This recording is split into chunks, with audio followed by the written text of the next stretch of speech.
There are so many layers to the malfeasance and misfeasance of this government. Some of it is ideological, or maybe it's all ideological. But this is just, I mean, the way that they're justifying this. Listen to Jared Kushner, who is now apparently in charge of this because of all of his great experience in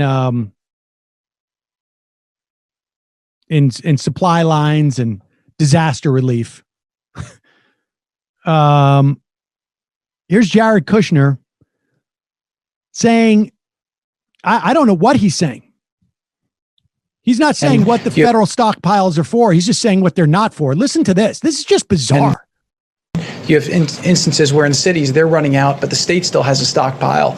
And the notion of the federal stockpile was it's supposed to be our stockpile. It's not supposed to be state stockpiles that they then use. So we're encouraging the states to make sure that they're assessing the needs. They're getting the data from their local situations and then trying to fill it with the supplies that we've given them. The same thing with the masks. So the Wait, it's not supposed to be the state stockpiles. It's supposed to be our stockpiles.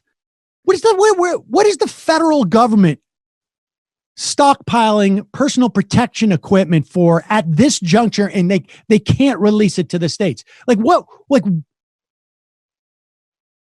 I don't even understand like the construction of this.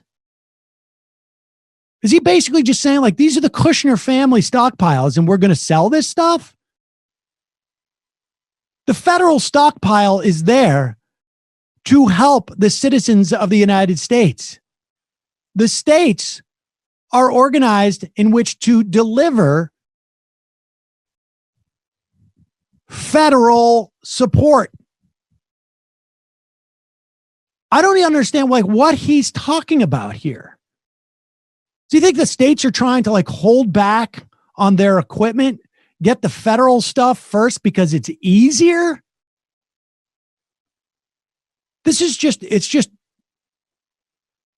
They are just trying to basically, Mike Pence is in there.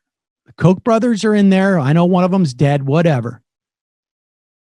I can't remember which one's alive. I don't really care. They're in there trying to push this idea, like this ideology. We got to do this through the market. Even if it means that the United States facilitates the product that the market gets to sell, we still have an auction. Private enterprise needs to profit off of this. We also have to maintain this notion of states being their independent fiefdoms, competing with other states. That's just the way it is in America. This is driven by ideology. But to be fair, their ideology includes a tremendous amount of rapacious, if I said that right, capitalism. Thank you. Capitalism.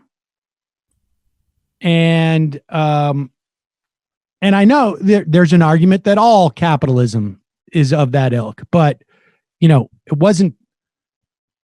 When Honore was, working in these other endeavors, there was never a time where the U.S. government goes and sources and air bridges equipment needed for an emergency and then hands them over to private companies to go and say, like, make as much money off this as you can. That's just effed up. It's like Milo Minderbinder in Catch-22. It's insane. It's insane. But there's no catch-22 here. I mean, this is just like we're just, we're getting the money. We're actually, what we're dealing with is not the emergency that people are dying.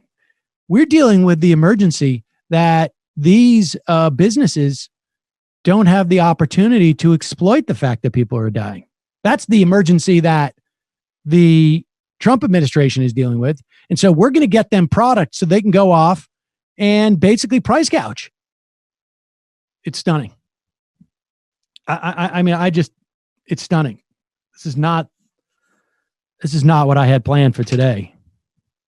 This thing just became so revealed. I mean, incompetence again is one thing. The enormity of this task is another. This stuff is just off the charts.